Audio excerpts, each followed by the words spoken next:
하나님 말씀 창세기 22장 8절에서 13절까지의 말씀입니다.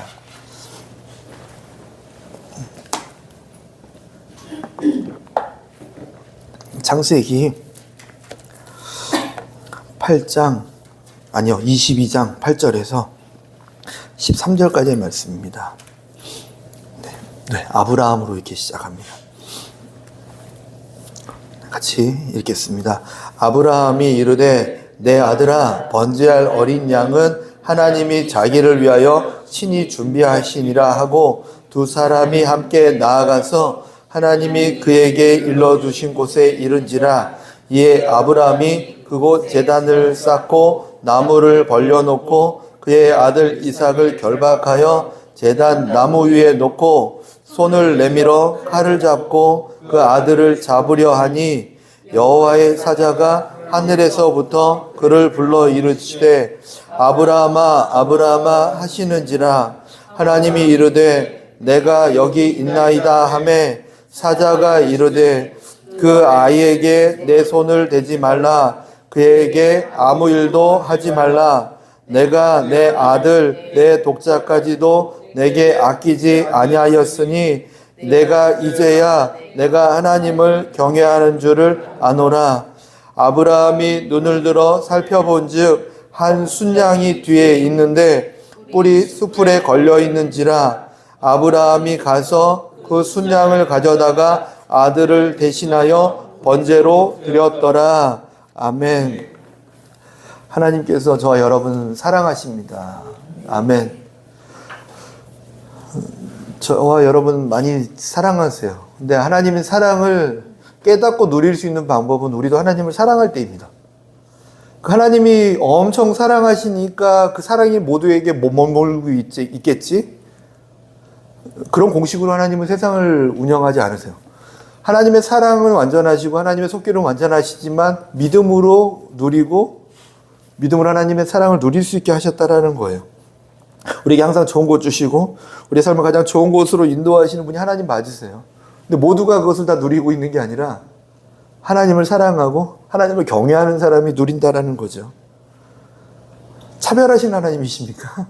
얘기를 들을 때 하나님 너무하신다 생각하십니까? 아니요. 하나님의 원리가 그렇습니다. 하나님 사랑합니다.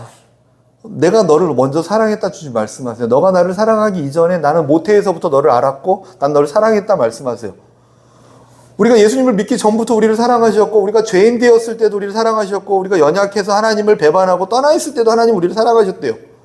그분의 사랑은 태초 전부터 우리를 사랑하셨고 또 사랑하시기로 작정하셨고 그 사랑의 확정과 증거가 십자가에 독생체를 내어주는 거였습니다.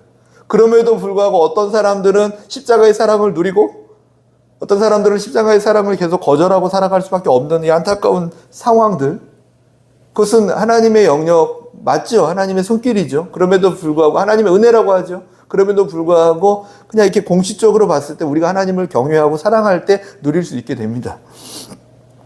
그래서 하나님을 진심으로 사랑하고 살아가면 이런 고백이 나올 수 있을 것 같아요. 이렇게 여호와는 나의 목자이시니 내게 부족함이 없으리로다. 아멘.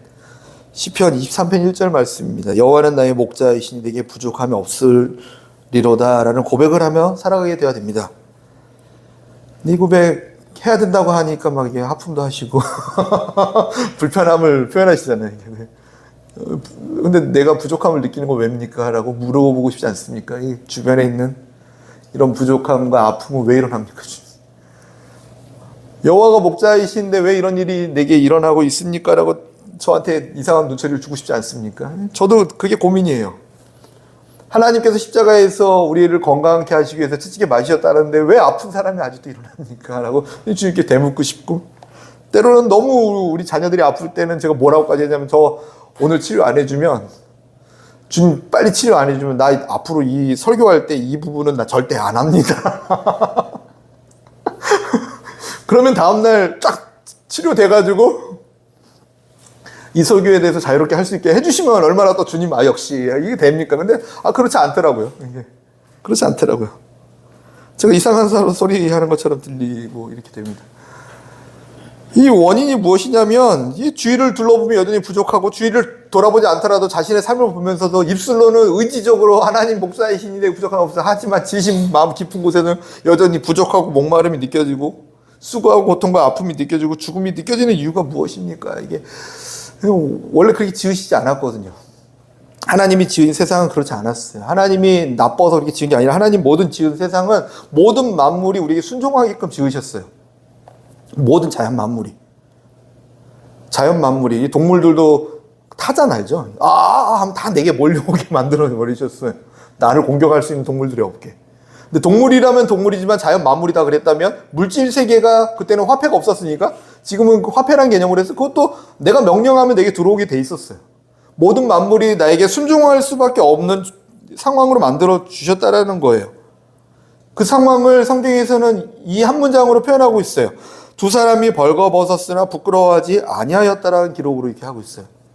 벌거벗었으나 아무것도 취하지 않아도 다 갖추고 있는 삶이기 때문에 부끄럽지 않은 거예요. 주머니에 100원짜리 하나도 없어도 당당한 부끄럽지 않는 거예요. 돈으로 따지면 외모나 어떤 부분에 있어서 어떤 것들이 내게 없어도 전혀 부족함이 느껴지지 않는 삶이 이 아담과 하와의 고백 속에 있었습니다.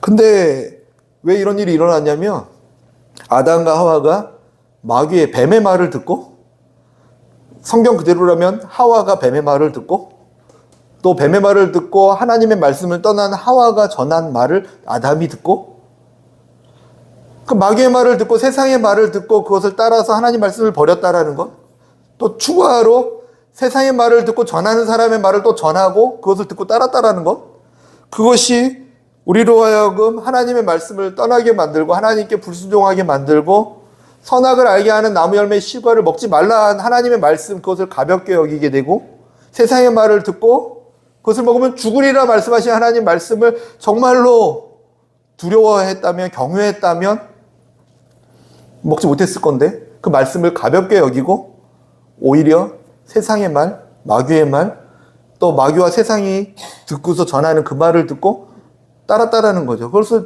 다른 표현으로 불순종이죠.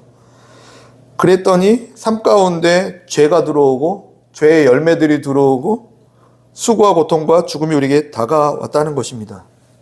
근데 우리의 삶이 지금 현재의 주소가 그러면 이 삶이기 때문에 그렇습니다. 이렇게 육신을 따르는 자는 육신의 일을, 영을 따르는 자는 영의 일을 생각하나니 육신의 생각은 사망이요 영의 생각은 생명과 평안이니라. 여전히 육신의 것들을 따르고 살아갈 수밖에 없는 존재가 우리이기 때문에 계속 부족함이 느껴져요. 이게 전쟁도 서로 욕심이 없으면 되는데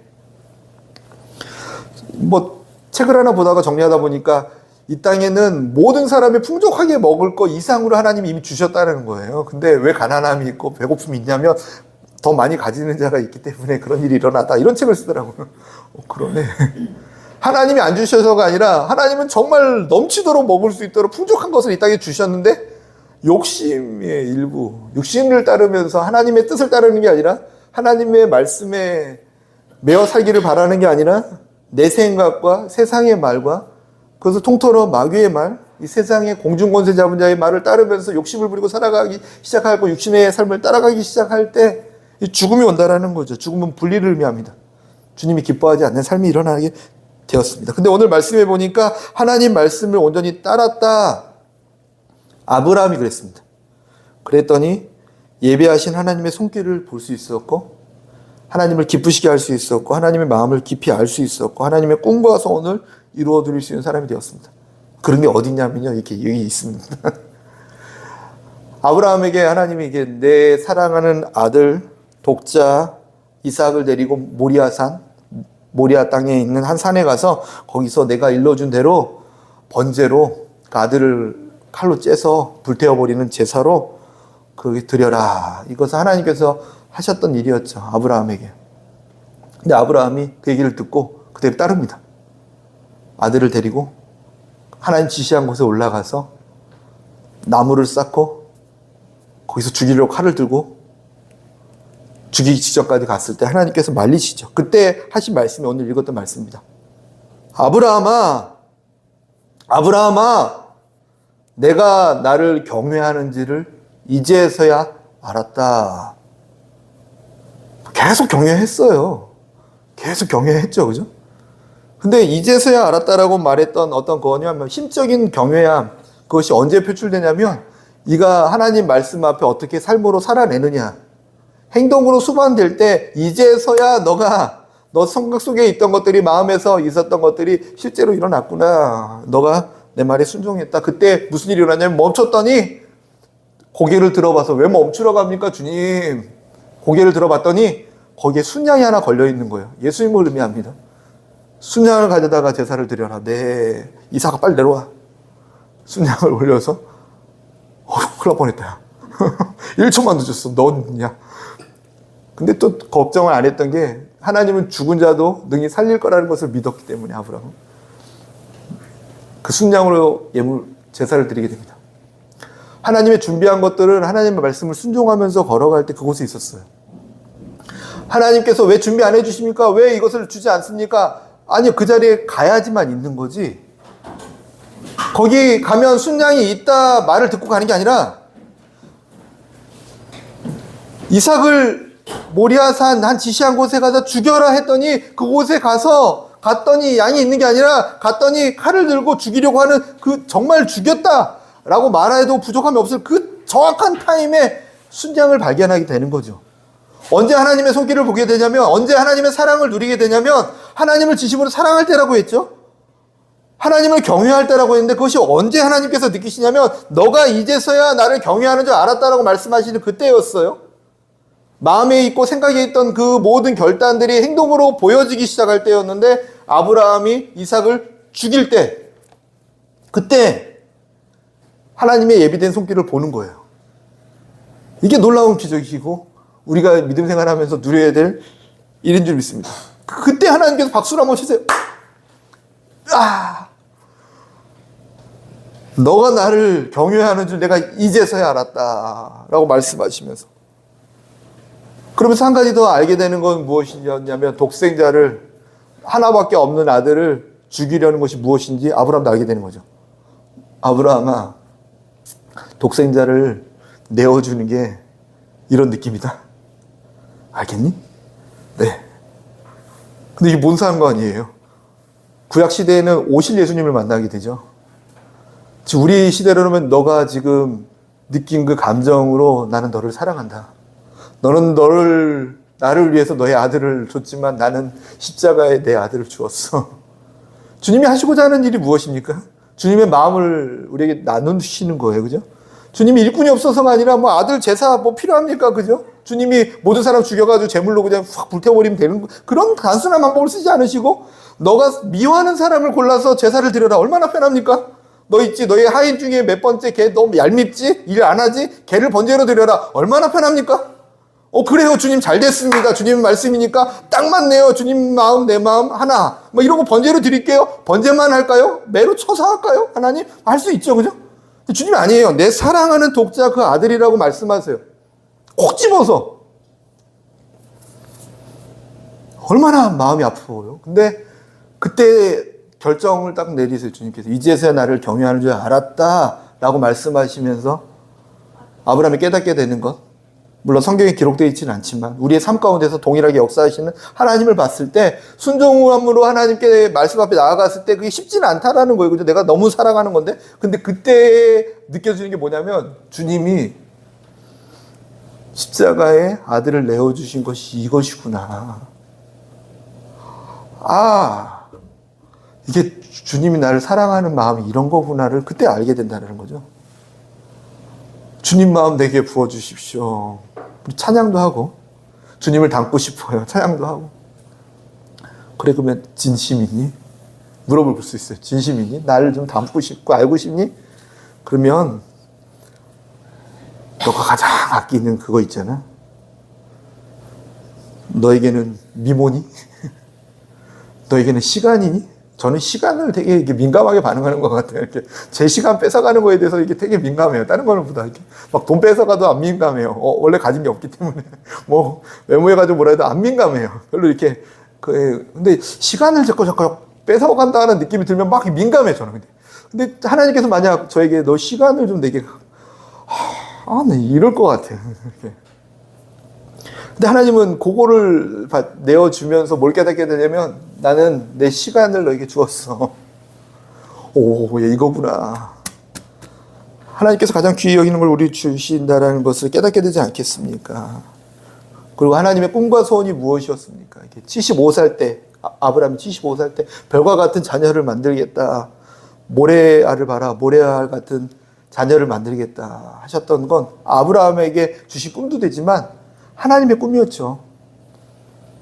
우리가 하나님의 꿈과 우리 꿈이 구별되지 않아요. 내 꿈은 무엇입니까? 아니, 그걸 왜 물어보니 하실 것 같아. 너는 죽었잖아, 십자가에서.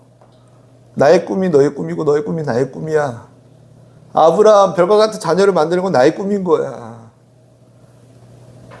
별과 같은 자녀를 만든다라는 건 이스라엘 백성들을 의미하고, 이스라엘 백성들을 의미한다는 건 이 땅에서 하나님을 경외하며 찬양하는 사람들이 별과 같이 많아진다는 것을 의미해요. 이 땅에 하나님을 예배하는 백성들이 많아지는 꿈, 별과 같이 하나님을 예배하는 사람들이 풍만해지는 꿈, 이 모래알처럼 하나님을 찬양하는 사람들이 넘쳐나는 꿈. 원래 그것을 꿈꾸면서 하나님께서 인간을 지으셨는데, 사람을 지으셨는데, 내가 이스라엘 백성들을 지은 이유는 나를 찬송하게 하기 위해서 나를 지으셨다고 하시면서 이 땅의 모든 백성들을 지으신 이유가 나와 함께 교제하기 위해서, 찬양하기 위해서. 하나님께서 이게 또 우리가 찬송한다고 해서 팔짱 끼고 듣고 계신 분이 아니잖아요. 찬송하시면 같이 일어나서 같이 흥을 하시는 분이지. 그 근거가 무엇인지 아십니까? 이게 노래를 듣고 싶다면 천사장들의 노래를 듣는 게 편하시죠. 우리들의 노래가 뭐 이게 듣고 싶겠습니까? 관계죠, 관계. 관계 안에서 찬송을 받으시고 싶은 거예요. 나를 사랑하는 사람들이 내게 사랑하는 노래를 불러줘야지 내가 막 감동이 되는 거지. 내가 싫어하는 사람들이 전화하게 되고 노래 불러줘봐 끊어버리고 싶죠. 이렇게 관계를 말하는 거죠. 하나님께서 우리에게 찬송받기를 원한다. 모든 별과 같은 이 땅의 백성들이 나를 찬송하기를 원한다는 뭐냐면 우리와 관계가 하나님의 자녀로서, 목자와 양으로서, 신랑과 신부로서, 친구로서 깊은 관계를 맺고 싶어하는 하나님의 꿈과 소원이 아브라함에게 있었는데 그것을 언제 이룰 수 있게 되냐면요, 오늘 보면 하나님의 말씀에 순종하여, 다시 말하면 이삭을 바쳐라라고 얘기하신 하나님 말씀 앞에 반응했을 때 그 일이 일어난다라는 거예요. 이제서야 너가 나를 경외하는지 알겠다 말씀하신 뒤에 보면은 내게 복 주고 내 씨가 크게 번성하게 돼 하늘의 별과 같고 바다의 모래같이 많게 할게. 이제 그동안 왜 일 안 하셨냐면 이 타임을 기다리셨던 거죠. 저와 여러분도 그 주인공이 되었으면 좋겠습니다. 근데 이제 하나님 말씀에 순종하고자 하는 것 다 알아요. 저희가 이제, 그죠? 다 알아요. 그리고 그걸 원해요. 안 하고 싶은 사람은 없어요. 모든 사람, 길 가는 사람들한테 물어보면 안 하죠. 근데 저희 교회에 있는 분들한테 이렇게 딱 물어보고 하나님 말씀에 순종하며 살래요? 안 순종하며 살려고 하면 순종하고 싶어요 라고 얘기하죠. 다. 고백은요. 어떻게 순종하냐가 중요해요. 어떻게. 순종은 내가 해야지 결심으로 하는 게 아니라, 물론 결단이 필요하죠. 결단이 아니라 믿음으로 되어지는 거예요. 내가 순종해야지 해서 순종되어진다면 얼마나 좋겠습니까? 내가 배신하지 않겠습니다 해서 배신하지 않으면 얼마나 좋겠습니까? 근데 결정적인 순간에 불 쬐면서 너가 예수님의 제자 아니었냐 했을 때 나는 모르는 사람입니다 라고 배신해. 그가 경험을 하지 못했습니까? 예수님을 잘 모릅니까? 예수님을 안 사랑합니까? 예수님에 대해서 기적을 못 봤습니까? 예수님의 능력을 못 봤습니까? 설교를 조금만 들었습니까? 본인이 1등 제자라고 와쳤던 베드로를 얘기하고 있습니다. 그럼에도 불구하고 못한다고 해요. 모른다고 말해요. 감당하지 못해요. 순종은 해야지라는 결단이 물론 필요하지만 그렇게 해서 되어지는 게 아니라 믿음으로 되어지는 거예요. 순종은 하는 게 아니라, 하나님 말씀을 하는 게 아니라 되어지는 거.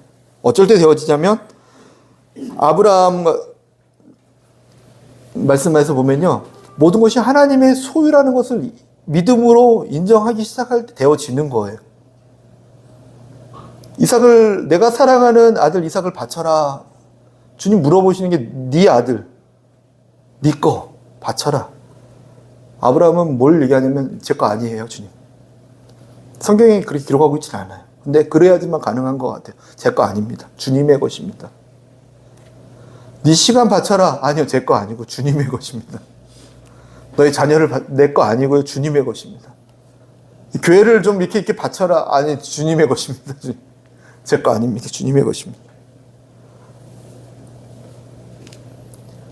이 땅의 모든 것들, 자신을 비롯한 내게 맡겨진 모든 것들이 하나님의 것이라는 것이 믿어지면 그때부터 이제 순종할 수 있는 밑바탕이 되어지기 시작하는 거예요. 밭이.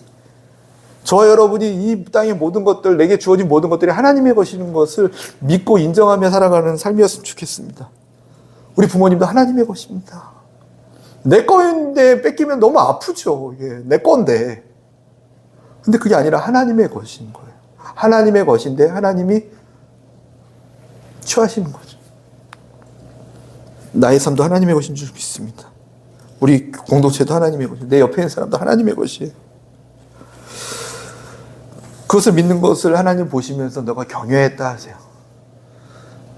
진정으로 나를 경외하구나. 이 땅의 모든 것들은 나는 니네 것이라고 말하고 있지만 너는 하나님의 것이라고 말하고 있네. 아담과 하와도 이 땅의 모든 만물을 내가 너에게 맡겨준다 하는데 아담과 하와가 하나님의 것입니다. 하나님. 이렇게 고백하기 시작했을 때 범죄하지 않을 거예요.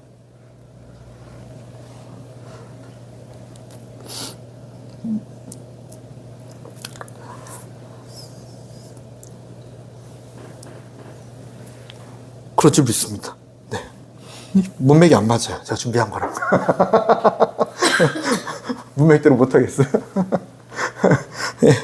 아니, 이게 우리가 하나님 거라는 고백이 없을 때 안 되는 게 내 속에 거하는 죄 때문에 내가 순종하지 못하는 거거든요. 로마서에는 이렇게 기록하고 있습니다. 7장 19절 20절에 내가 원하는 바 선은 행하지 아니하고 도리어 원하지 아니하는 바 악을 행하는도다. 만일 내가 원하는 하는 그것을 하면 이를 행하는 자는 내가 아니요 내 속에 거하는 죄니라. 사람들 인생이 내가 원하는 것을 이것이라고 말하고 그것을 행하기를 원해요. 나는 사랑의 말을 해야지. 나는 오늘 깨어서 우리 애들을 안아주고 격려해줘야지. 5분 뒤에 눈 떴을 때 야, 주님 나는 왜 안 될까요? 오늘 써 있어요. 여기 말씀에. 내가 원하는 바 선을 행하려 하나. 주님 나 오늘 기쁘게 살겠습니다. 근데 왜 자꾸 슬프죠? 주님 나는 부족함이 없다라는 고백을 하고 살고 싶습니다. 근데 왜 자꾸 내 안에 결핍이 느껴지고 아프죠? 내 속에 거하는 죄 때문이라고 기록하고 있어요. 도리어 원하는 바가 행하지 않게 하는 죄. 그럼 죄가 뭐냐라는 거죠. 죄가. 내 안에 내가 있는 게 죄고 내 안에 마귀가 있는 게 죄죠. 그죠? 세상의 것이 있는 게 죄예요. 근데 내 안에 주인이 하나님이십니다. 그리고 여기 하나님을 모시고 있다라면 하나님, 나는 하나님의 소유입니다. 하나님의 것입니다. 그럼 내가 원하는 바 이것이 행하지 않게 되는 게 아니라 원하는 바를 행하시는 분이 하나님이세요. 그래서 오늘 로마서 7장에 있는 말씀 다음 8장에 뭐라고 이어지냐면 오라 나는 공고한 사람이라 누가 이 사망의 삶에서 누가 건져낼까 이렇게 고백하고 난 다음에 성령의 법이 나를 해방하였다. 로마서 8장에 말씀하세요. 이 공고한 삶을 해방하시는 능력이 누가 하셨냐면 성령님이 하셨다. 내 안에 성령님이 임하셔서 이 안이 성전이 되어서 우리 공동체가 성전이 되어서 우리 가정이 성전이 되어서 성전이라 하면 다른 표현으로 우리 가정은 하나님의 것입니다. 하나님이 왕으로 계시옵소서. 우리 자녀들은 하나님이 왕으로 계셔 주옵소서. 하나님이 붙들어 주십시오. 하나님의 것입니다. 나 몰라요. 하나님 알아서 하세요. 쉬운 표현으로. 하나님의 거니까요. 이게 주님께 순종하며 살아갈 수 있고 주님의 손길을 누리고 예비하신 것들을 누리고 걸어갈 수 있는 길인 줄 믿습니다. 그래서 내 양은 내 음성을 들으면 나는 그들을 알면 그들은 나를 따른다 말씀하고 계세요. 십자가에 달려 죽으시면서 해결하신 게 무엇이었냐면 내 속에 거하는 죄였습니다. 이렇게 죄. 나 원래 그래. 뭐 이런 얘기 잘하잖아요. 나 원래 그래. 원래가 어디 있습니까? 원래가 어디서부터 출발했냐가 잘 짚어야 돼요. 나 원래 그래는 하나님께서 지으신 그때가 원래인데 자꾸 죄진 다음을 원래라고 생각해요. 나 원래 성격이 무슨 죽은 사람이 원래가 어디 있습니까? 원래가 어디냐면 십자가에 달려 죽은 그때가 원래인데, 그죠? 원래라는 단어보다는요. 주님과 함께 죽고 주님과 함께 살겠습니다. 이전에 나는 죽었습니다. 지금 나는 예수님이 계신 성전입니다. 하나님의 것입니다. 우리 교회는 하나님의 것입니다. 우리 가정은 하나님의 것입니다. 우리 사업장도 하나님의 것입니다. 갑자기 사업장 접어라. 어떻게 접습니까? 그런 얘기 안 하실 수도 있죠. 안 하시죠. 근데 접어라. 할 수 없죠. 하나님의 건데 어떡합니까? 근데 내 거라고 생각할 때 이거 어떡합니까? 못하죠. 하나님과 함께 살아가는 삶이 될 수 있기를 예수님의 이름으로 부탁드립니다. 베드로전서 2장 9절 10절 말씀에 그러나 너희는 택하신 족속이요 왕같은 제사장들이요 거룩한 나라요 그의 소유가 된 백성이니 이는 너희를 어두운 데서 불러내어 그의 기이한 빛에 들어가게 하신 이의 아름다운 덕을 선포하게 하려 하심이라. 너희가 전에는 백성이 아니더니 이제는 하나님의 백성이요 전에는 긍휼을 얻지 못하더니 이제는 긍휼을 얻은 자니라. 아멘. 아멘. 하나님의 소유가 된 백성이라고 좀 말씀하십니다. 저와 여러분 하나님의 것인 줄 믿습니다. 자녀도 사업장도 하나님의 것인 줄 믿습니다. 아브라함이 믿었던 건 이 이삭. 하나님은 시험하시기 위해서 너 사랑하는 아들 내게 가져와라 하셨는데 아브라함 하나님의 것이라는 고백을 드리면서 하죠. 두 번째로 이렇게 아브라함은요 어떻게 이런 일을 할 수 있었겠습니까? 이게 무리한 걸 요구하셨어요, 그죠? 이게 어떻게 진짜 하나님 너무하시지 아들을 죽이라고 얘기를 합니까, 그죠? 이게 지금으로 얘기하면 말도 안 되는 일이죠. 근데 이때 당시는 인신 제사가 있었던 또 시대예요. 우리 같으면 뭐 심청전 같이 인당수에 뭐 이렇게 이런 느낌이요. 이방 신들은 그렇게 제사를 하고 있었어요, 이렇게. 아들을 바쳐라라고 했을 때 어떤 느낌이냐면 이렇게 우리 하나님은 다른 줄 알았는데 이방 신들하고 똑같은 방법을 하나 뭐 이런 고민을 할 수도 있는 느낌이에요. 너희 하나님이 특별하다고 하면서 똑같네? 주변 사람들이 볼 때는 그렇게 말할 수 있는 상황도 돼요. 그러니까 좀 문화적인 분위기도 있겠죠. 그럼에도 불구하고 무례한 걸 요구하셨다라고 우리가 체감할 수는 있는 거예요. 왜냐면 힘겹죠. 어렵죠. 근데 그렇게까지 할 수 있었던 이유가 뭐가 있겠습니까? 지금으로 따지면 너 아들 죽여라 이렇게는 안 하시겠고 다른 방법으로 하시겠죠. 어쩌면 이 문화에 맞는 어떠한 것 가장 힘든 게 자존심이 될 수 있습니다. 그거를 가져와라 할 수 있죠. 이 모든 것들이에요. 근데 그런 것들을 내려놓는 게 쉽지는 않다는 거예요. 쉽지는 않아요. 죽는 것 같아요. 예수님 이 땅에 보내셨던 아버지의 마음이니까 독생자를 아낌없이 내어주셨던 하나님의 마음이니까 장차 후에 살리겠지만 그건 하나님만 아시는 거니죠. 그런 힘든 요구를 하시는 거죠. 우리 삶 가운데서 힘든 요구예요. 힘든 요구를 하시면서도 제 삶 가운데서 뭐 힘든 요구를 하면 뭐 갑자기 다니던 직장을 그만둬야 되는 상황이 벌어진 거예요. 이렇게 연봉 얼마인지는 정확히 모르겠어요. 한 3천만 원 뭐 이 정도 됐어요. 얼추 너무 썼나? 좀 작았을 거예요. 그 정도 느낌인데 전도사로 사역을 나가라 했는데 사례비가 월급이 얼마예요? 50만 원이라고 하더라고요. 혼자서는 어떻게 버티겠는데 가족이 있었어요, 이미. 아내도 첫째, 둘째가 있어요. 셋이 있었어요. 어떡하지? 그래도 하라니까 해야지. 사표를 내고 나갔을 때 저 마음 가운데 지난 사람들, 믿음이 좋은 사람들은 뭐 별거 아니네, 하겠지만, 심리적인 가운데, 가장이라는 어떤 입장 가운데서는요, 이게 죽는 것 같았어요. 야간에 노가다로 해야 되나. 이런 느낌이 들 정도로 월요일날, 토요일날 교육자가 쉬니까 그때 이제 건설 현장에 가서 일을 하면 되겠지. 뭐 이런 마음의 결단까지 하는 수밖에 없는 상황이에요. 그래서 병원의 영안실에도 전화를 한 적이 있어요. 제가 중앙병원이라는 걸 전화해가지고 거의 시체 이렇게 하는 거 하면 일당이 15만 원 정도 된다던데 그거 일하려면 어떻게 해야 됩니까? 제가 막 이것도 알아보고 그랬어요. 혼자서. 그만큼 무게가 있는 어떤 이런 것들을 결정하게 되는 거.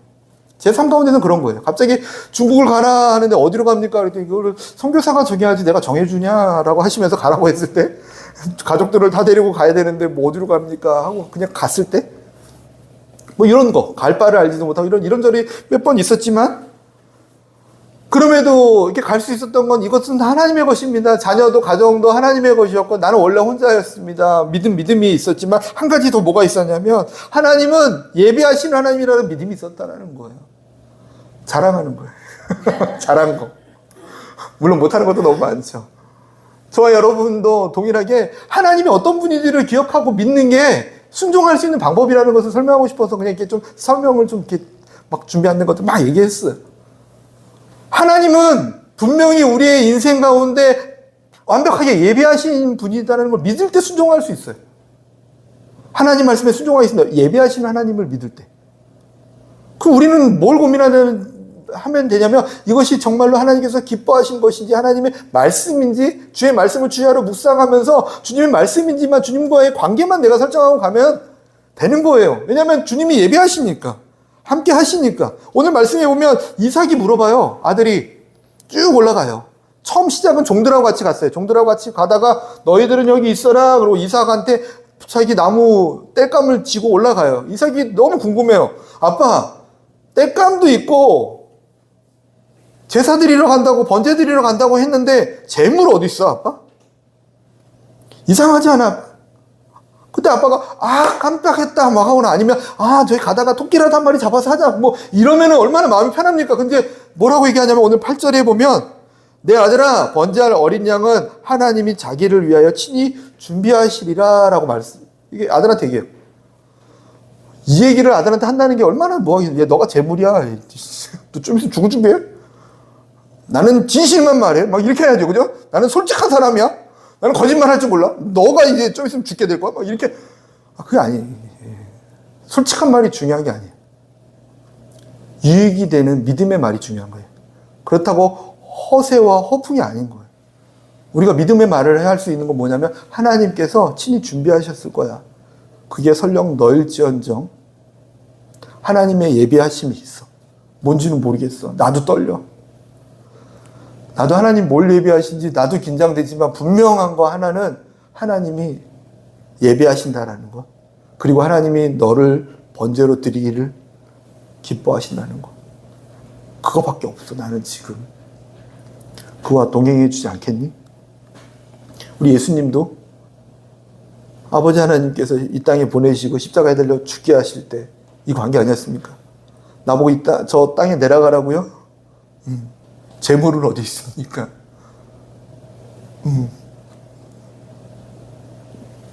너가 재물이야.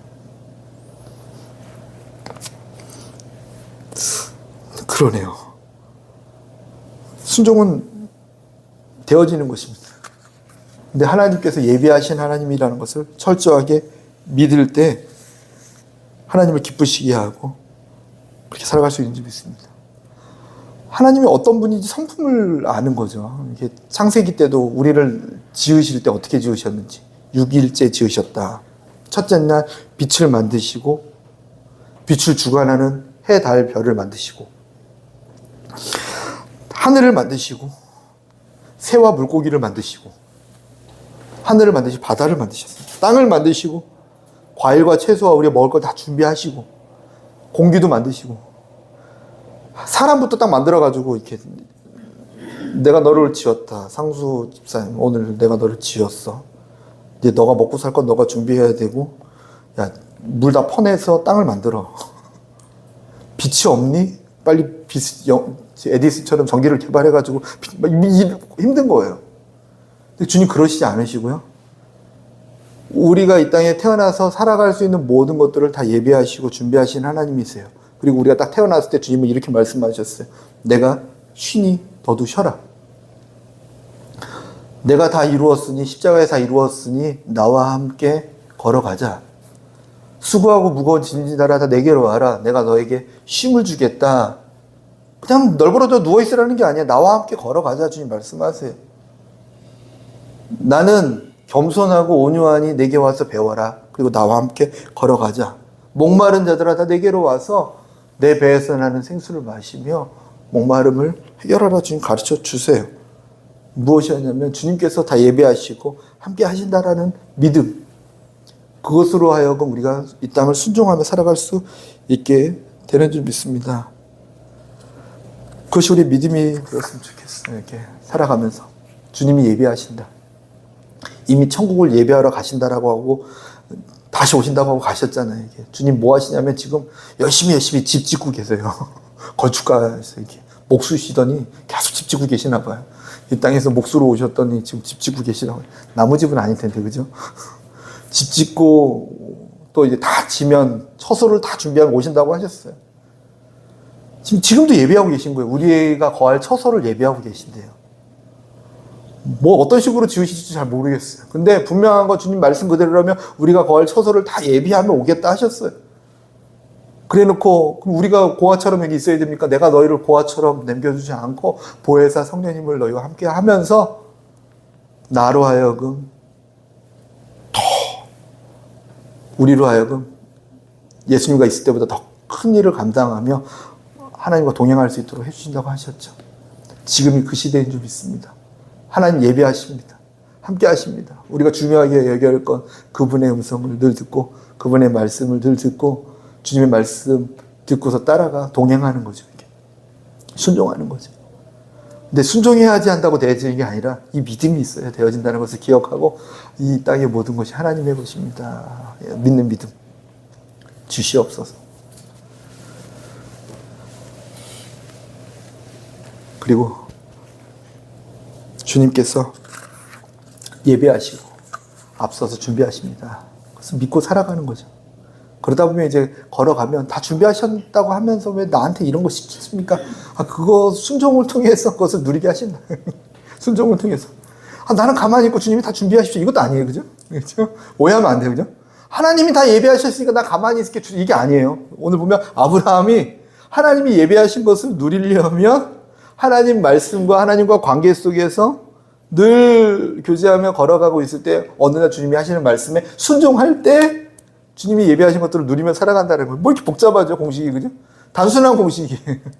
그것을 기억하시면 좋겠습니다. 그래서 늘 승리하며 늘 주님과 동행하며 이런 고백을 늘 할 수 있었으면 좋겠어요. 저희 한빛교회 모든 성도님들은 여호와가 나의 목자이시니 부족함이 없습니다라는 고백이 이제 막 나왔으면 좋겠어요. 이게 없어서 나는 이거 기도해 주십시오가 아니라 주님이 목자이시니 부족함이 없습니다. 나 지금 이것 좀 기도해 줘. 아니 주님이 목자이시니 난 부족함이 없습니다. 난 부족함이 없기 때문에 기도 제목 있으면 저에게 말씀해 주십시오. 난 부족함이 없고 더 넘치고 흘러 넘치기 때문에 주님의 넘침과 주님의 은혜가 당신에게 흐르기를 원합니다. 이렇게 넘쳐서 흘러 넘치는 그런 저와 여러분이었으면 좋겠습니다. 멋지지 않습니까? 여호와는 나의 목자이시니 부족함이 없습니다의 고백이 입술에서도 삶에서 그냥 나타나 버리는 거. 설령 광야를 막 도망다니고 있을지라도 먹을 것이 없어서 막 제사장 집에 가서 마른 떡이라도 좀 한 점 주십시오라고 막 구걸하며 다닐지라도 이 깊은 곳에서는 이 땅의 모든 것들이 다 하나님의 것이고 주님이 나와 함께 계신데 모든 것을 예비하신 하나님께서 가장 선한 것 준비하고 계신데 부족함이 없습니다, 주님. 이 고백을 하고 살아간다면 그 고백이 이 땅 가운데 흘러 퍼지기 시작한다면 세상에서 힘들다, 아프다, 고통스럽다, 이거 누구 책임이냐라고 말하고 있는 그 외침이 위로가 되지 않겠습니까?